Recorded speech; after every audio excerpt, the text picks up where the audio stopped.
മെഴുകുതിരി വെട്ടം മാത്രമുള്ള മുറി. ആ മുറിയിൽ കൂട്ടം കൂടിയിരുന്ന് ഓജോ ബോർഡ് കളിച്ച് ആത്മാക്കളെ വിളിച്ചു വരുത്തുന്നവർ.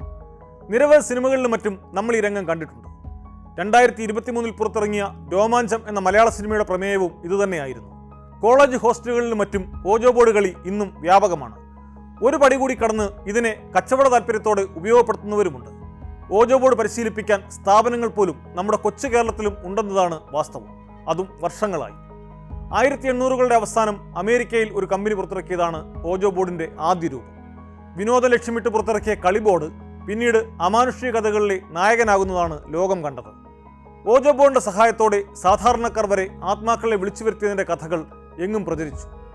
അതിശയോക്തി കലർത്തിയ ആ കഥകൾക്ക് ഇന്നും പഞ്ഞമില്ല. പ്രശസ്ത വ്യക്തികൾ വരെ പലപ്പോഴും ഇത്തരം സംഭവങ്ങൾക്ക് സാക്ഷ്യം പറഞ്ഞിട്ടുമുണ്ട്. ഇംഗ്ലീഷ് അക്ഷരങ്ങളും 0 മുതൽ 9 വരെയുള്ള അക്കങ്ങളുമുള്ളതാണ് ഓജോ ബോർഡ്. ബോർഡിൻ്റെ മുകളിൽ വയ്ക്കുന്നത് പ്ലാൻഷെ എന്ന് വിളിക്കുന്ന ത്രികോണാകൃതിയിലുള്ള വസ്തുവാണ്. ഇതിനു പകരം ഗ്ലാസും കോയിനുമൊക്കെ ഉപയോഗിക്കാറുണ്ട്. യഥാർത്ഥത്തിൽ ഓജോ ബോർഡിൽ ആത്മാക്കൾ വരുമോ? വ്യക്തിപരമായി 2 അനുഭവങ്ങളാണ് ഇക്കാര്യത്തിലുള്ളത്. 10-12 വർഷം മുമ്പാണ് സംഭവം. ഓജോ ബോർഡ് സംബന്ധിച്ച് പ്രചരിക്കുന്ന കാര്യങ്ങൾ ശരിയാണോ എന്നറിയാൻ സമീപിച്ച 2 വ്യക്തികളും ചില്ലറക്കാരായിരുന്നില്ല.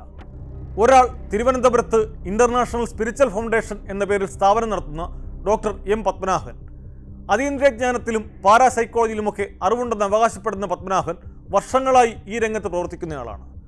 ഓജോ ബോർഡിൽ ആത്മാവിൻ്റെ സാന്നിധ്യം ഉണ്ടാവുമെന്ന് തറപ്പിച്ചു പറഞ്ഞ പത്മനാഭൻ സ്വന്തം പൂർവ്വജന്മം വരെ തനിക്കറിയാമെന്നാണ് അന്ന് പറഞ്ഞത്.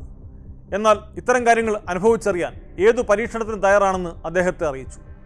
ഞാനും ഒപ്പമുണ്ടായിരുന്ന 2 സുഹൃത്തുക്കളും പത്മനാഭൻ പറഞ്ഞതുപോലെയൊക്കെ ഓജോ ബോർഡിലെ പ്രേതസാന്നിധ്യം അറിയാൻ മനസ്സിനെ പാകപ്പെടുത്തി. തുരുമ്പ് പിടിച്ച ബോർഡും കോയിനുമൊക്കെ സിനിമകളിലേ ഉള്ളൂ. ഇവിടെ അതിമിനുസമായ പ്രതലമുള്ള വർണ്ണാഭമായ ബോർഡാണ്. കോയിൻ ചെറിയ സ്പർശനം കൊണ്ട് പോലും തെന്നി നീങ്ങും. എന്തായാലും ഞങ്ങൾ 3 പേരും പലതവണ പരീക്ഷണത്തിന് വിധേയരായെങ്കിലും ആത്മാവിൻ്റെ സാന്നിധ്യമൊന്നും കണ്ടില്ല. അതേസമയം പത്മനാഭൻ്റെ ഒപ്പമുള്ളവർ നോക്കുമ്പോൾ പെട്ടെന്ന് തന്നെ കാര്യങ്ങൾ നടക്കുന്നു. തൊട്ടില്ല എന്ന മട്ടിലെ കോയിനിൽ വിരൽ തൊടാവൂ. അങ്ങനെയുള്ളപ്പോൾ ചെറിയ രീതിയിൽ കോയിൻ ചലിക്കും. ഇഡിയോമോട്ടോർ റെസ്പോൺസ് എന്ന് ശാസ്ത്രം പറയുന്ന കാര്യമൊക്കെ ശരിയാണെന്ന് പത്മനാഭനും സമ്മതിക്കും.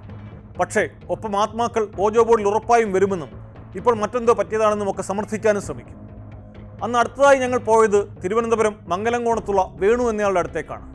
അദ്ദേഹവും ഓജോ ബോർഡിൽ വിശ്വസിക്കുകയും അത് പരിശീലിപ്പിക്കുകയും ചെയ്യുന്നു. അവിടെ നിലവിളക്ക് കത്തിച്ചു വെച്ചാണ് കാര്യങ്ങൾ. ഒരു ഉപകരണം വഴി പ്രത്യേക തരത്തിലുള്ള നേർത്ത സംഗീതവും കേൾപ്പിക്കും. അവിടെയും പഠിച്ച പണി 18 നോക്കിയിട്ടും ഒരാത്മാവും വന്നില്ല. അയൽവാസിയായ കുട്ടിയെക്കൊണ്ടും തൻ്റെ ഒരു സുഹൃത്തിനെ കൊണ്ടുമൊക്കെ വേണു ഓജോ ബോർഡിലെ കോയിൻ ചലിപ്പിച്ച് കാണിച്ചു. എന്നാൽ മുൻകൂട്ടി പറഞ്ഞുറപ്പിച്ച തിരക്കഥയായാണ് അത് കണ്ടപ്പോൾ തോന്നിയത്. അതിലൊരു സംശയവുമില്ല. ഇവരൊക്കെ ഓജോ ബോർഡിൻ്റെ മറവിൽ അന്ധവിശ്വാസം വളർത്തുകയാണെന്നതിൽ യാതൊരു സംശയവും വേണ്ട. തീർത്തും മനുഷ്യൻ്റെ ഉപബോധ മനസ്സിൻ്റെ ചോദനകൾ ഉപയോഗപ്പെടുത്തുന്ന ഒരു ഗെയിം മാത്രമാണ് ഓജോ ബോർഡ് എന്നാണ് മനഃശാസ്ത്രജ്ഞർ അഭിപ്രായപ്പെടുന്നത്. നമ്മളറിയാതെ നമ്മുടെ ഉപബോധ മനസ്സ് ചെയ്യുന്ന പ്രവൃത്തികളെയാണ് ഇഡിയോമോട്ടോർ റെസ്പോൺസ് എന്ന് പറയുന്നത്. ഇതുവഴി ഓജോ ബോർഡിൽ നമ്മളറിയാതെ വിരലുകൾ ചലിക്കുന്നതിനെയാണ് അമാനുഷികതയെന്നും ആത്മാവിൻ്റെ പ്രവൃത്തിയെന്നുമൊക്കെ തെറ്റിദ്ധരിക്കുന്നത്. ഭയവും ഉത്കണ്ഠയും അതിൻ്റെ പാരമ്യത്തിലെത്തുമ്പോൾ നമ്മുടെ ഉപബോധ മനസ്സ് ഉണരുകയും ശരീരം അറിയാതെ വിരലുകൾ ചലിക്കുകയും ഒക്കെ ചെയ്തേക്കാം. ഇതറിയാത്തവരാണ് ഓജോ ബോർഡ് പ്രേത ബോർഡാണെന്ന് വിശ്വസിക്കുന്നത്. ഓജോ ബോർഡിന് പിന്നിലെ തട്ടിപ്പ് അന്താരാഷ്ട്ര തലത്തിൽ തന്നെ പലതവണ ശാസ്ത്ര സമൂഹം പൊളിച്ചടുക്കിയിട്ടുണ്ട്.